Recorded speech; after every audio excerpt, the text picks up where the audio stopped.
Well, hello again there, folks. So I'm going to do one of my sort of specials for Substack. I may make this into a video eventually, but what I thought it would be interesting to do, or what I've wanted to do for a long time, is to take a look at the other civilizations in Oswald Spengler's Decline and Fall of the West. Now, I've spoken quite a lot about Oswald Spengler and Decline of the West, and I've did a lot of videos on the West, and so each civilization has their own prime symbol, their own, as he would call it, world feeling.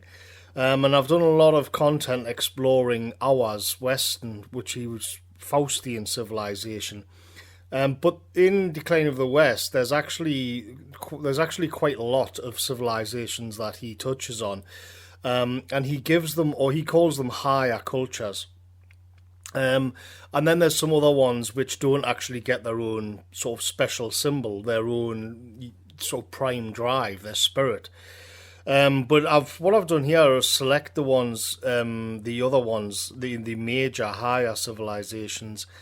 And I thought, because they've also, the ones that he's ascribed an actual world feeling to, a prime symbol to. I mean,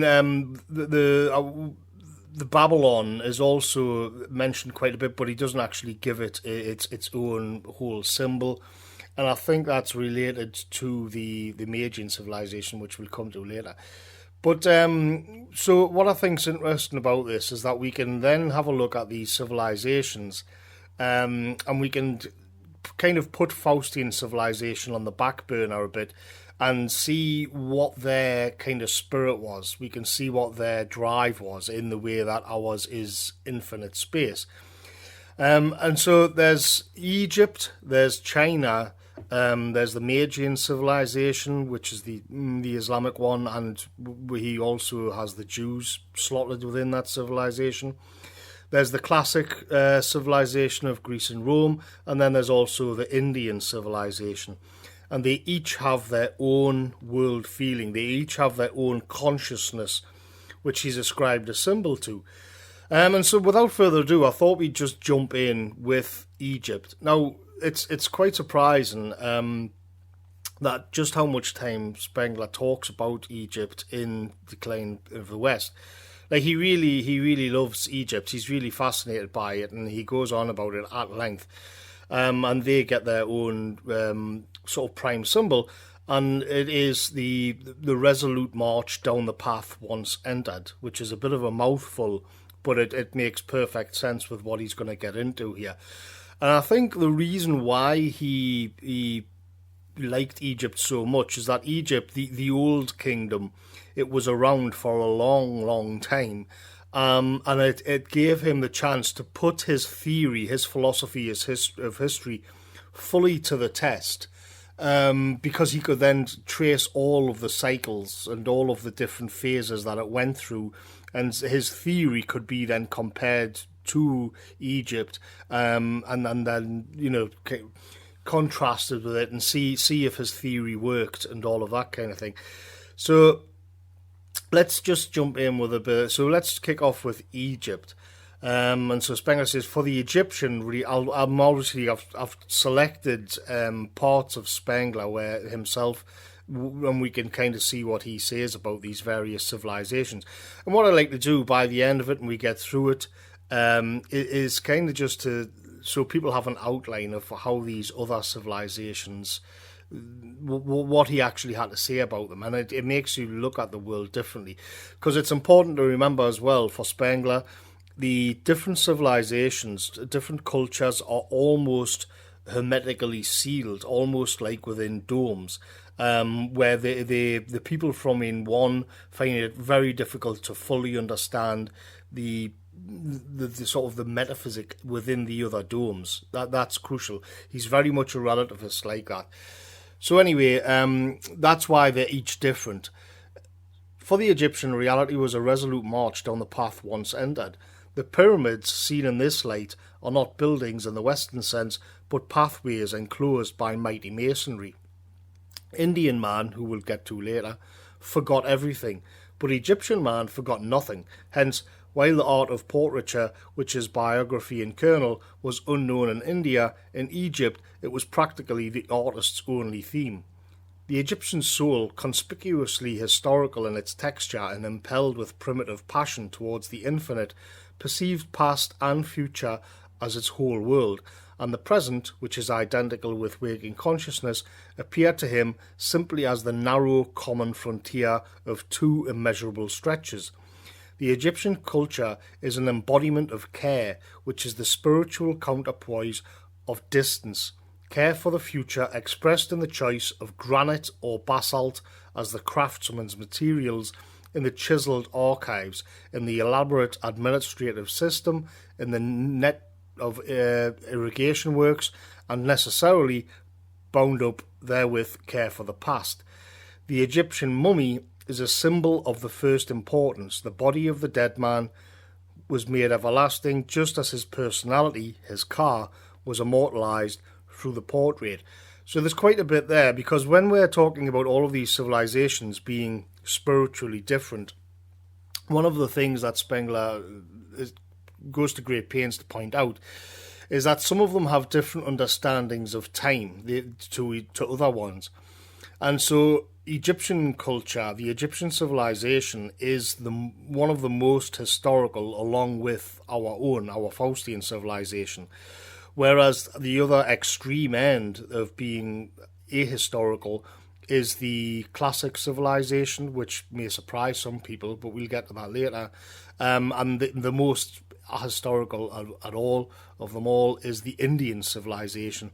So the Egyptians, their kind of spirit is the resolute march down hallways and enclosed spaces. And you can imagine the whole history of Egypt is written in hieroglyphs along the side as they go. So they are going through history and marking it as they go along, in the same way that Faustian civilization did with books. History then, in their place and time, is set down in concrete, and you can see their interest in this with the mummification. From this perspective, I mean, I think he's going to mention it, but from this perspective, the pyramids, we will see them as these vast constructs from externally. In actual fact, what the pyramids are about is this endless kind of set of meandering hallways within blocks with writing on the side.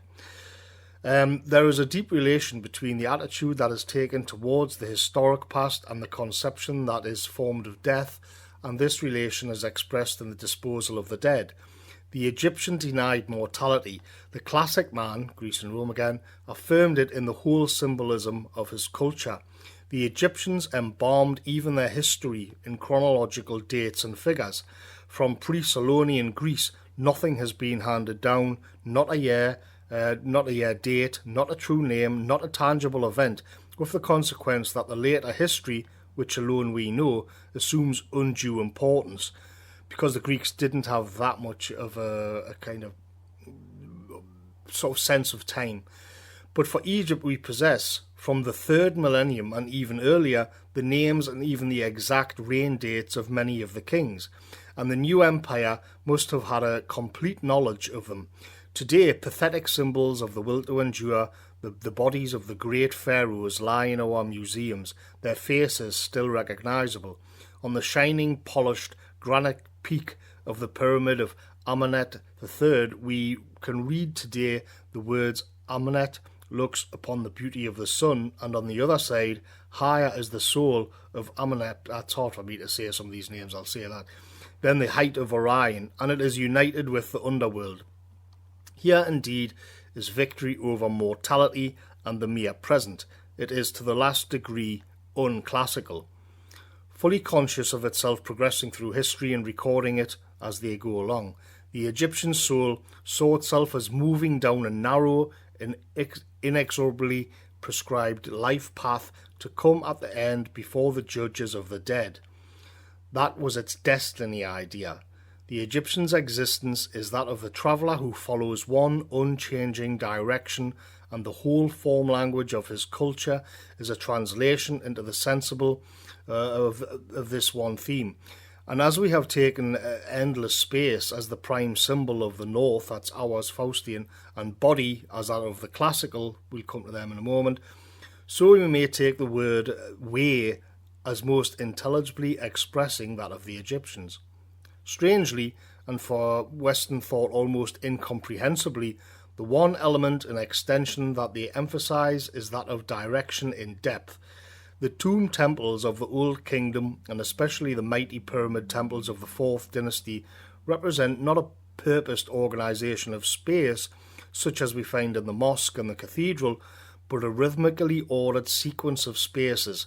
The sacred way leads from the gate building on the Nile through passages, halls, arcaded courts, pillared rooms that grow ever narrower and narrower to the chamber of the dead. And similarly, the sun temples of the 5th dynasty are not buildings, but a path enclosed by mighty masonry. So we see this kind of thing again and again, of walking through within these giant stone constructs of masonry and marking time as you go along, propelled forward by the waking consciousness of the Egyptian. The reliefs and the paintings appear always as rows, which with an impressive compulsion lead the beholder in a definite direction. The Ram and Sphinx avenues of the new empire have the same object. For the Egyptian, the depth experience which governed his world form was so emphatically directional that he comprehended space more or less as a continuous process of actualization. There is nothing rigid about distance as expressed here. The man must move and so become himself a symbol of life. In order to enter into relation with the stone, part of the symbolism, way, signifies both destiny and third dimension. The grand wall surfaces, reliefs, colonnades, past which he moves are length and breadth, that is, mere perceptions of the senses, and it is the forward driving life that extends them into the world. Thus the Egyptian experienced space, we may say, in and by the processional march along its distinct elements, whereas the Greek, who sacrificed outside the temple, did not feel it, and the man of our Gothic centuries, praying in the cathedral, let himself be immersed in the quiet infinity of it.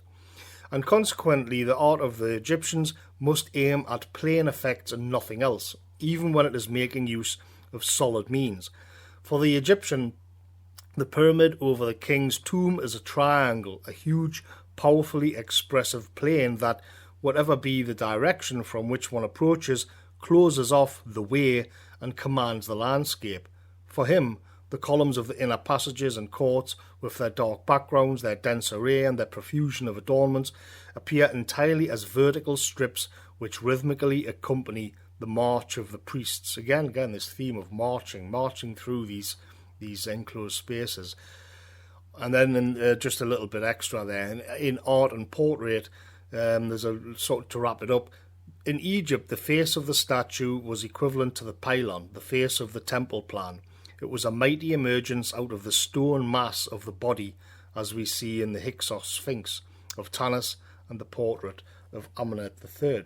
So that's the kind of a basic introduction to how Spengler described Egypt, this resolute march through time, through the hallways of masonry, on towards the eternity, essentially. Very enclosed. Now, what's interesting when we switch to China is that China's kind of similar, but an inversion of the Egyptian, because in the if we think of the Egyptian resolute march through these corridors, inside these masonries, then the Chinese is a sort of hither and thither meandering through a garden, which, unlike the Egyptian one, it doubles back on itself and turns around, and it seems to take ages to get there. So this is what Spengler ascribes to the Chinese, and like with the Egyptians, or like with all of these civilizations, it informs everything about their waking consciousness.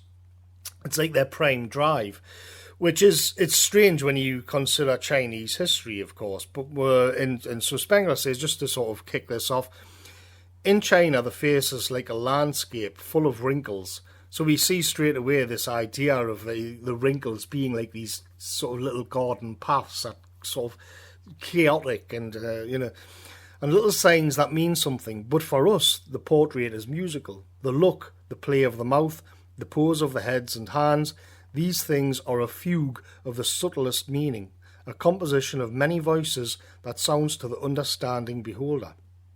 There is, however, another culture, different as it most fundamentally is from the Egyptian, yet found as a closely related prime symbol. This is what I mentioned there. This is the Chinese, with its intensely directional principle of the Tao. But whereas the Egyptian treads to the end a way that is prescribed for him with an inexorable necessity, the Chinaman wanders through his world. Consequently, he is conducted to his god or his ancestral tomb, not by ravines of stone between faultless smooth walls like the Egyptian, but by friendly nature herself. Nowhere else has the landscape become so genuinely the material of the architecture.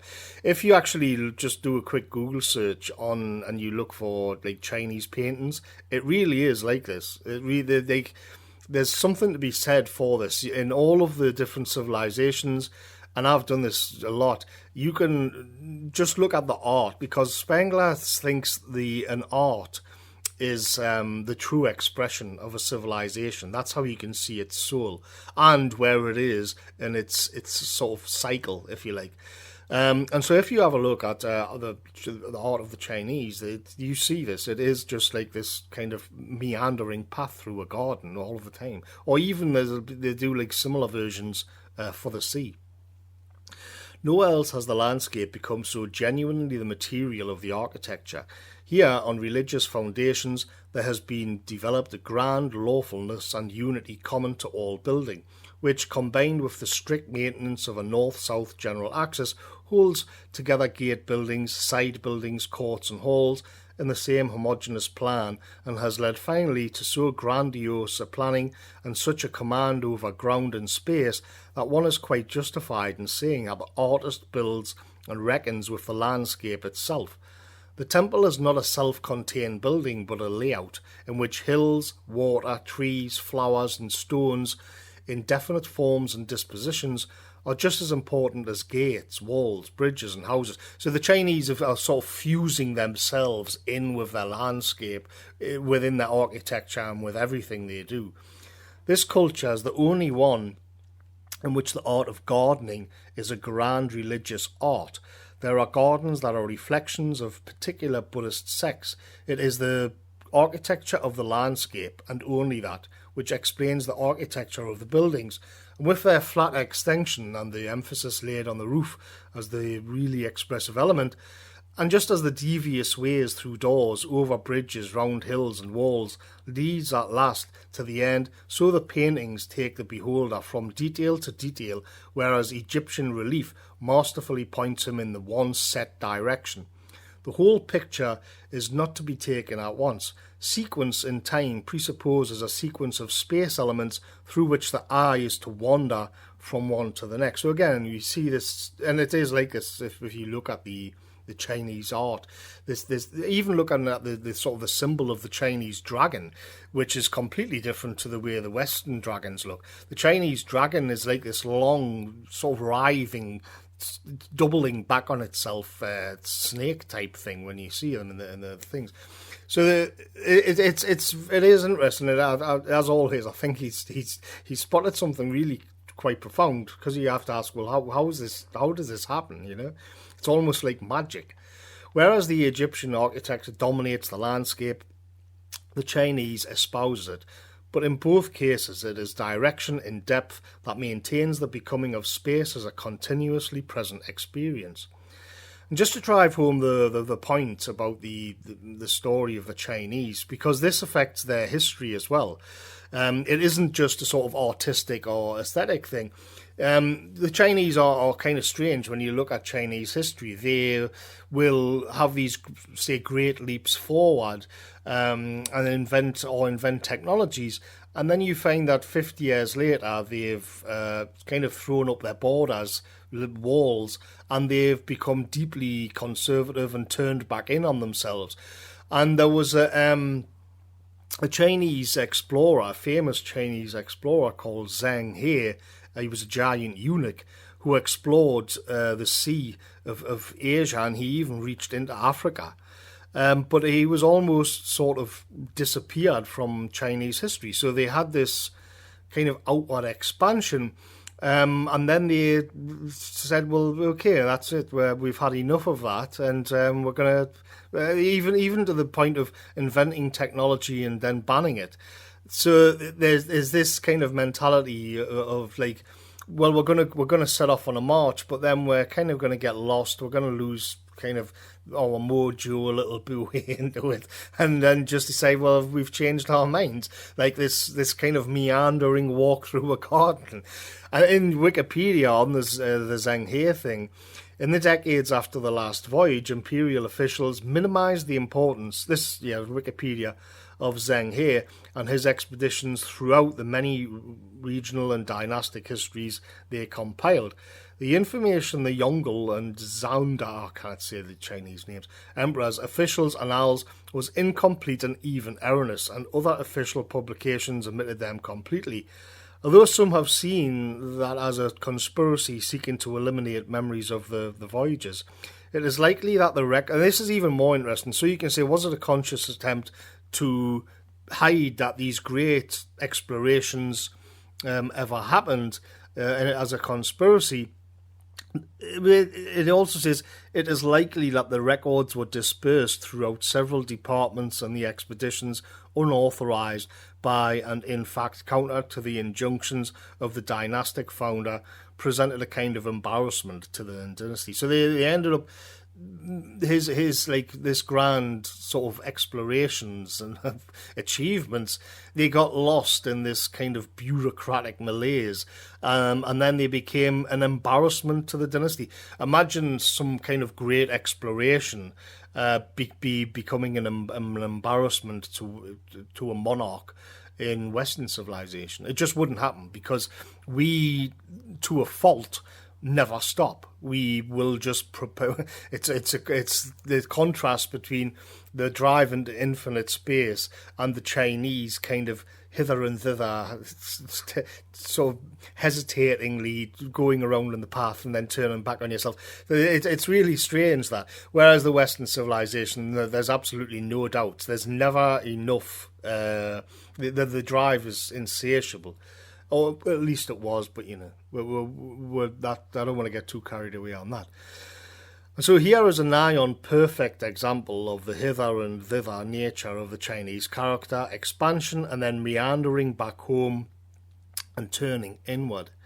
Now we can move on to India, which I think India is one which Spengler is probably least comfortable with. And I was actually reading a quite lengthy sort of refutation of Spengler by an Indian intellectual, and I had it in here. I think there's some of it on the way down there. But anyway, the world as a dream or illusion. So the Chinese is the hither and thither walk through the garden. The Egyptian is the resolute march through corridors.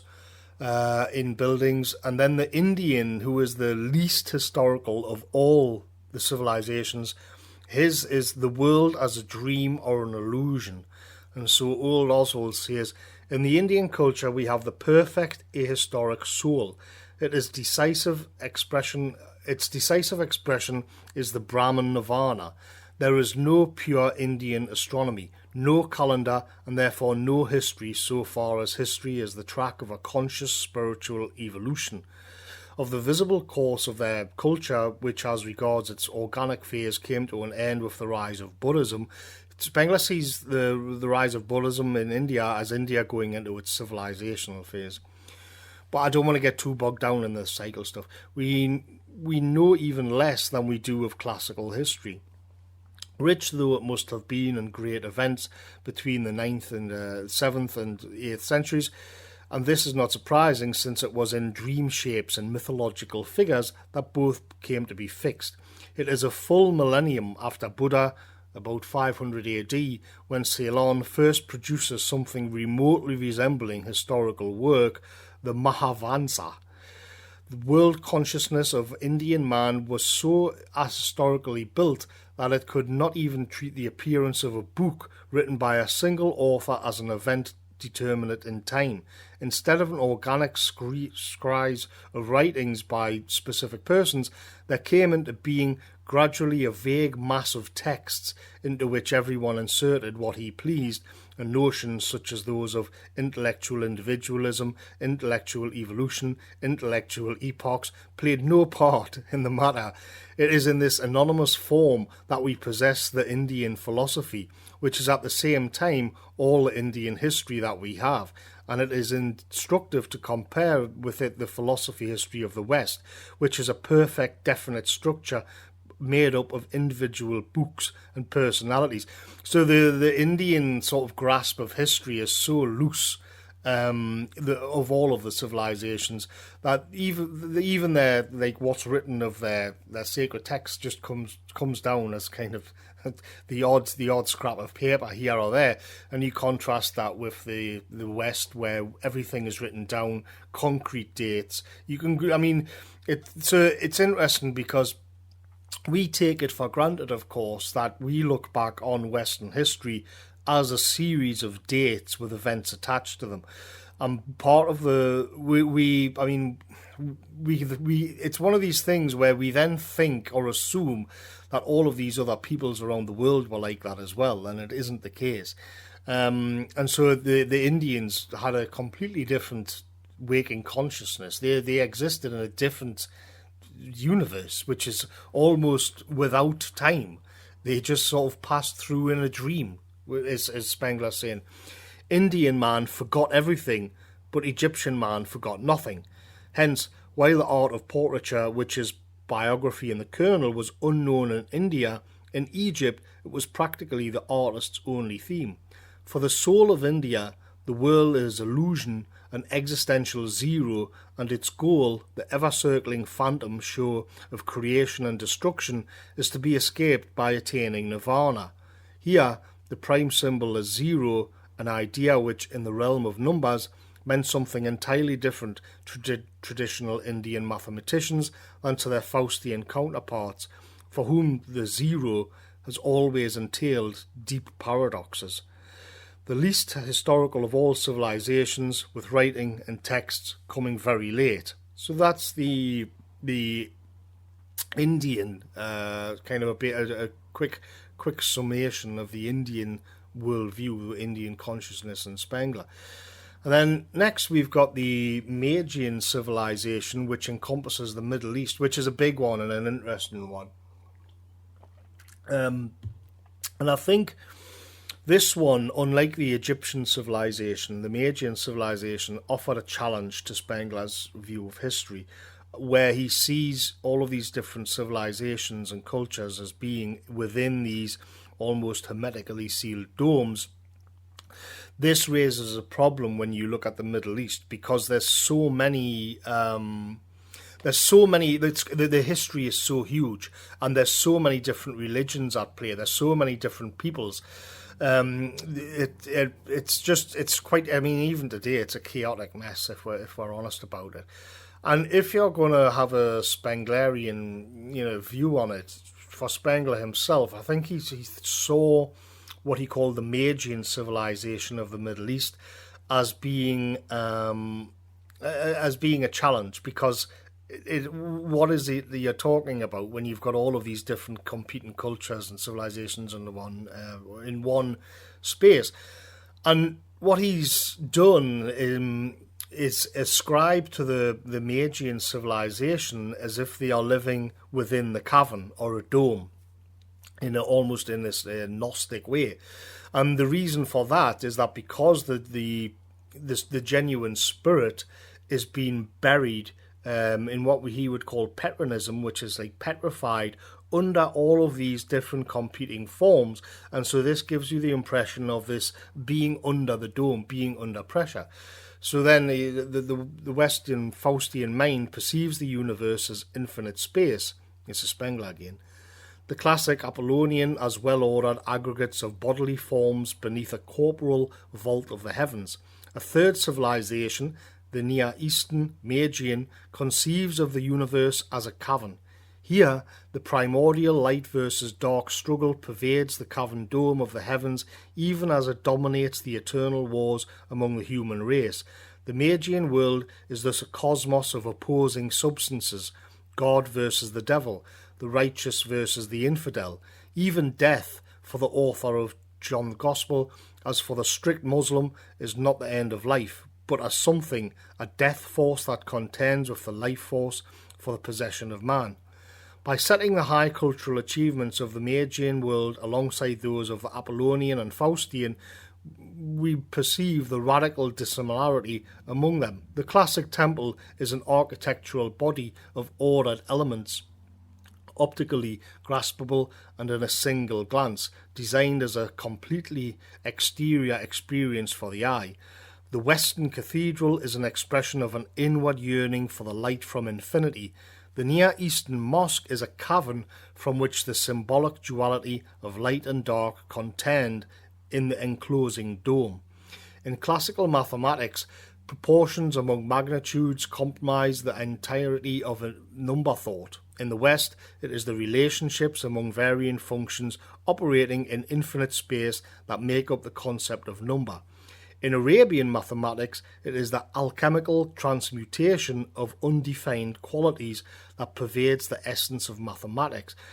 So one of the things, of course, one of the challenges for Spengler is that if you say, well, all of these civilizations are so different and or they can't even comprehend each other, you run into the problem of mathematics, because you can assume that in all cultures, no matter how alien they are to each other, 1 and 1 still equals 2. There's a kind of hard stop on what he's proposing as a philosophy as history.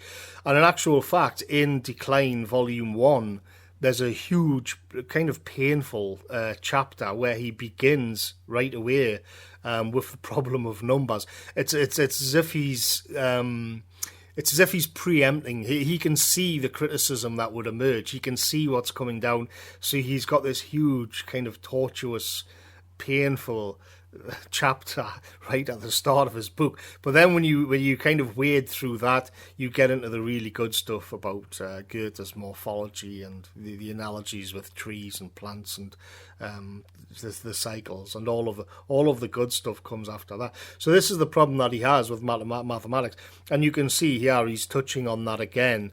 And as Euclidean geometry is to Attic statuary the same expression form in a different medium, and the analysis of space to polyphonic music, so is algebra to the Magian art of the gold mosaic and the arabesque. Elsewhere, Spengler describes the arrival of the Prophet Muhammad and the spread of Islam as akin to a volcano erupting and the pressure from within the dome or the cavern actually kind of just exploding and breaking out, breaking free, and the Magian soul escapes the confines of the cavern and forcing itself on the world. Obviously, as well, I mean, if you look at the shape of the mosques, it really does look like that. It really is where you're within this giant dome. I would also say that just the Arabian desert in general at night, if you looked up at it, it would look like a dome. It actually looks like the underside of a mosque. I mean, on his discussion on on Judaism, he also says that the ghetto or the bazaar is another version of this cavern of the Magian peoples always being stuck in these caverns, or in the case of the Prophet Muhammad, breaking free and imposing yourself on the world, which they certainly did. And then on the fifth one, we come to the classic civilization of Greece and Rome, which I think a lot of people will already be quite familiar with. It's the physical form in the here and now. It's also an ahistorical civilization. So I'll just jump in. But how if the self-consciousness of a whole nation, how if a whole culture rests on this ahistoric spirit, this is Spengler again, how must actuality appear to it? The world, life, consider the classic culture. In the waking consciousness of the Hellenes, all experience, not merely the personal but the common past, was immediately transmuted into a timeless, immobile, mythically fashioned background for the particular momentary present. Thus the history of Alexander the Great began even before his death to be merged by classical sentiment in the Dionysus legend. And to Caesar there seemed at the least nothing preposterous in claiming descent from Venus. So similarly with the Indian man, the ahistoric man, it's this collapsing of time. It's this sort of not really understanding time very much. Elsewhere he talks about how primitive the devices for measuring time were in ancient Greece. Such a spiritual condition, it is practically impossible for us men of the West, with a sense of time distances so strong that we habitually and unquestionably speak of so many years before or after Christ, to reproduce in ourselves. But we are not, on that account, entitled, in dealing with the problems of history, simply to ignore the fact.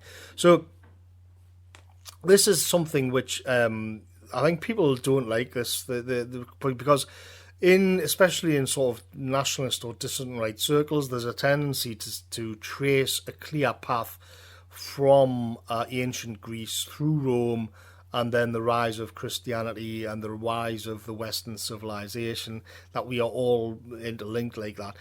And Spengler's saying absolutely not. Like the classic civilization of Greece and Rome, that is a different civilization. It's not the same civilization to the West at all. It's a controversial one, but in order to kind of get into that, you have to get into the pseudomorphosis and how eventually the different peoples will just kind of imbibe a foreign culture and make it their own.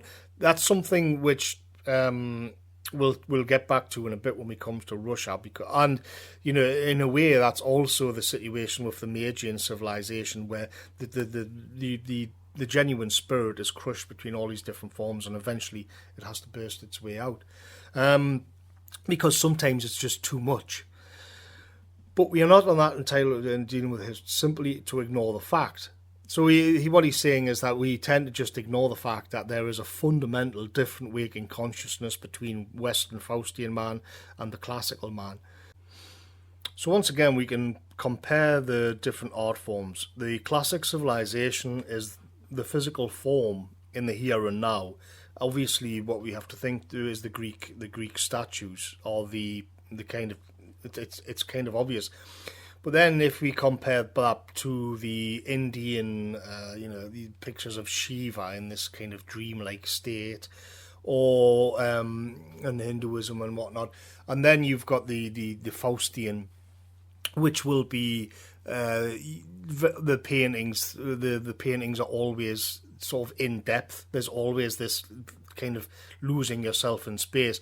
But then most of all, of course, is the classic music itself, is the steady progression of classical music, or music in general, to break all the bounds of kind of time and space, and it exists purely as a form in sort of audio form. You can't see music, it exists just in infinite space, like quite literally, and it's hardly surprising that this is what the greatest forms of expression in Western civilization ended up being, something which is purely ethereal, which you can trace all the way back to Gregorian chants within the cathedrals themselves, of course, defying gravity and heading straight up into space.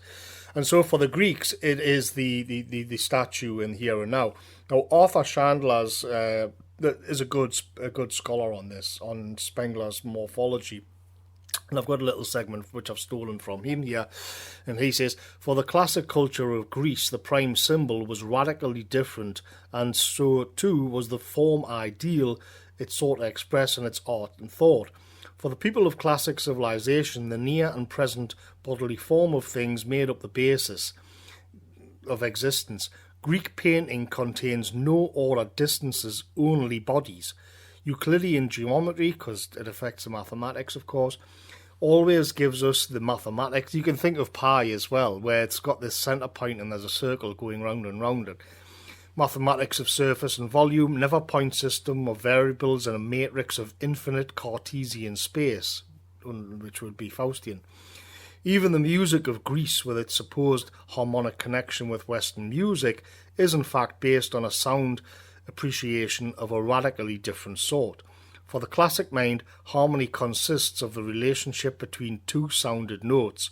To the Western sensibility, music consists of the ever-changing relationship among moving intervals, mobile spaces between clusters that provides the sense of sonic dynamism.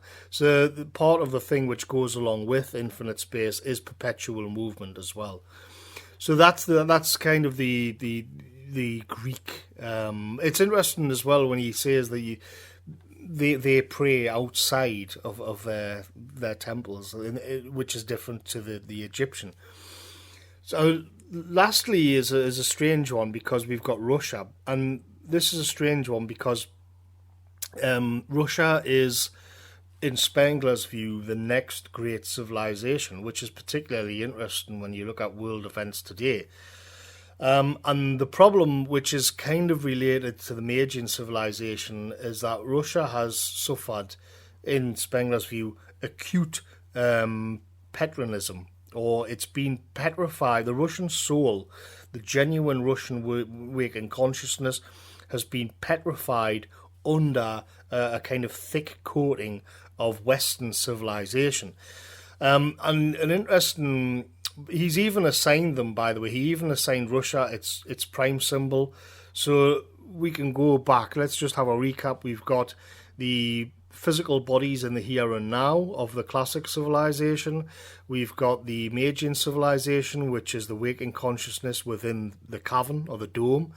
The Indian civilization is the world as a dream. And the Chinese is the kind of wandering and meandering through the garden. And then we've got the resolute march through within stone spaces of the Egyptians. And the Russian symbol is the endless plain, which obviously you think of the Russian steppes. It is just this. It's not the same as Faustian infinite space, because Faustian breaks all bounds. The Russian is an infinite plane staring towards the distance, but not. It's more confined than the Faustian. And elsewhere, Spengler contrasts the way the Russians have built their churches to the Gothic style of the West, where it seems like they're sort of, they've got those weird kind of domes on them, as if they've been pushed down slightly, as if they're kind of squeezed into the horizon, the endless plane horizon. But to get back to the problem of the Russian soul, you can go back to Peter the Great takes a lot of flack for this, of trying to impose Western forms, Western ideas in there. And it's also to be seen in what Spengler contrasts the work of Dostoevsky, who he sees as being sort of authentic to the Russian soul, of the who are these peasants on the land. It's a kind of... And this is a wider thing with Spengler, of course, is that he'll always take the side of the people of the land, of the peasant, of the religious peasant on his land. He'll always side with him over the urbanite liberal. And so this is what the kind of contrasts Dostoevsky with Tolstoy, because he sees Tolstoy as being something like that. And this is Spengler, not me. I mean, we'll get into that in a moment here. But in a way, the struggle of the Russian soul, it is encapsulated between Dostoevsky and Tolstoy. So he says Tolstoy is the former Russia, Dostoevsky is the coming Russia. Again, it's important because this is not a civilization. This is the civilization, the Russian kind of era is now only just beginning to germinate and formulate. This is Spengler writing nigh on 100 years ago, or 100 years ago for Volume 1. And even then it seems weird, because we think of Russia as having this like old history. And Spengler saying, well, actually not, because the Russian soul has never properly expressed itself. The Russian waking consciousness has been petrified under all of these foreign forms for centuries and centuries, which is, and so the Russian time is coming. So he, from his point of view, Tolstoy is the former Russia. That is the Russia under Western Faustian forms. Dostoevsky, who is much more sort of the man of the land, is the coming Russia. And this is him again. The inner Tolstoy is tied to the West. He is the great spokesman of Petronism, being petrified, even when he is denying it. The West is never without a negative. The guillotine, too, was a true daughter of Versailles, and rage as he might against Europe, Tolstoy could never shake it off. Hating it, he hates himself, and so becomes the father of Bolshevism. That's a controversial statement. The utter powerlessness of this spirit and its 1917 revolution stands confessed in his posthumously published Shines in the Darkness. This hatred Dostoevsky does not know. His passion power of living is comprehensive enough to embrace all things Western as well. I have two fatherlands, Russia and Europe. He has passed beyond both Petronism and revolution, and from future he looks back over them as from afar. His soul is apocalyptic, yearning, desperate, but of this future certain. I will go to Europe, says Ivan Karamazov to his mother Alyosha. So this is the brothers Karamazov, Dostoevsky's great work. I know well enough that I shall be going only to a churchyard. It's his brother Alyosha as well, that copy and pasted wrong. But I know too that the churchyard is dear, very dear to me. Beloved dead lie buried there. Every stone over them tells the truth of life so ardently lived. So he says, so passionate a belief in its own achievements, its own truth, its own battle, its own knowledge, that I know, even now I know, I shall fall down and kiss these stones and weep over them. Tolstoy, on the contrary, is essentially a great understanding, enlightened and socially minded. So he's taken on these more modern Western ways of thinking. All that he sees about him makes the late period megalopolitan and Western form of a problem, whereas Dostoevsky does not even know what a problem it is. Tolstoy is an event within and of Western civilization. He stands midway between Peter and Bolshevism, Peter the Great, and neither he nor these managed to get within sight of Russian earth.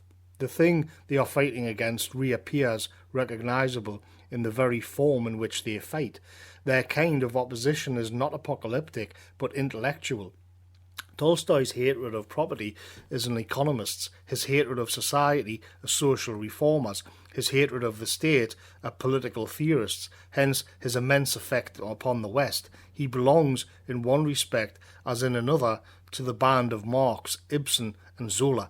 So this is, I think, really important, because what Tolstoy, according to Spengler, represents is a Western form of intellectualism in which is by that time quite late as well. It's Western civilization at its civilization phase, and what's embedded within it is this sort of enlightenment, is socialism, is all of these different things which are going on in the West, and he's writing it within Russia, and so Spengler saying that's not authentic to the Russian soul. Dostoevsky is, and Dostoevsky's so far beyond this, he's already looking back at it, and so that's why he compares Tolstoy to Marx, Ibsen and Zola, who are all writers of that era but European, and he's expressing a similar kind of sentiment, and Dostoevsky is speaking directly to the Russian soul. He's going to go further. The real Russian is a disciple of Dostoevsky, although he may not have read Dostoevsky or anyone else, nay, perhaps because he cannot read. He is himself Dostoevsky in substance. And if the Bolshevists, who see in Christ a mere social revolutionist like themselves, were not intellectually so narrowed, it would be in Dostoevsky that they would recognize their prime enemy. What gave this revolution its momentum was not the intelligentsia's hatred, it was the people itself, which, without hatred, urged only by the need of throwing off, a disease, destroyed the old Westernism in one effort of upheaval, and will send the new after it in another. For what this townless people yearns for is its own life form, its own religion, its own history. Tolstoy's Christianity was a misunderstanding. He spoke of Christ and he meant Marx, but to Dostoevsky's Christianity, the next 1,000 years will be long. So Spengler's really planting his flag on this idea that Western civilization is now going into its winter, and the future belongs to the soul of the Russian peasant. Interesting to write that, when he's essentially writing this before, he's writing this just between World War One and World War Two, kind of like more like at the peak of Stalinism, and the Russian Revolution had just happened. And this wasn't to mention the long. He was already dead by World War Two. He was then obviously you get all of the Cold War, and yet he's kind of saying eventually, sooner or later, the Russian soul will begin to break through. So it's been in this state of, it's been petrified, basically, been frozen, almost in the sort of the Siberian steppe. And I think the reason for this, what brought him to this conclusion, is that it stands to reason that if Western civilization is heading into its winter period, which he forecast for now, which we clearly are, in my view, then this is also going to have an effect on the influence of Western civilization around the world, because that grip, to go back to his analogy of things being petrified under this coating of Western thought, you can kind of, he's almost kind of preempting a Dugan type of figure, where he's coming out and he's saying, well, we need to reclaim our soul from the West. So when we look at what's happening now, it's interesting to contrast, actually, because once again Spengler seems to be on target. But you will you can point out to all of the social problems in Russia, and I think that he would put that down to the fact that they're not really living authentically. They're not living as the Russian people should do, which is rooted in their own land, because they've had this coating. Whether it's Bolshevism, I mean, people would argue whether that belongs in the West, socialism in general, or just modernity and technology, and or capitalism, or various fashions and fads. They have been under that going back centuries, and so I'll just wrap up here and say, now one interpretation of the events could be that Russia is finally breaking through the Faustian crust, has kept them in stasis for so long, but that remains to be seen.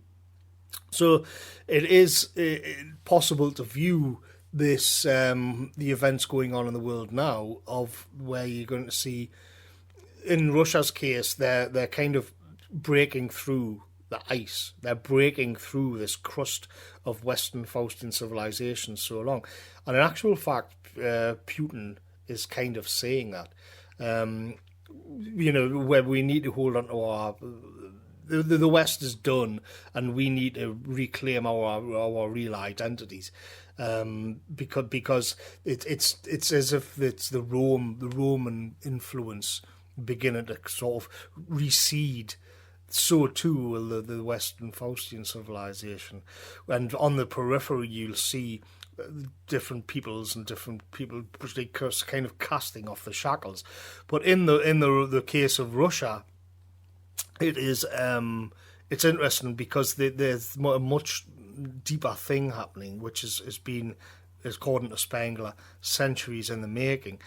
So what hasn't happened is that Russia just became, because I think from a kind of Western liberal mindset, there's not really any excuse for Russia not to just have a free market economy or become a socialist state or whatever, all of this kind of thing.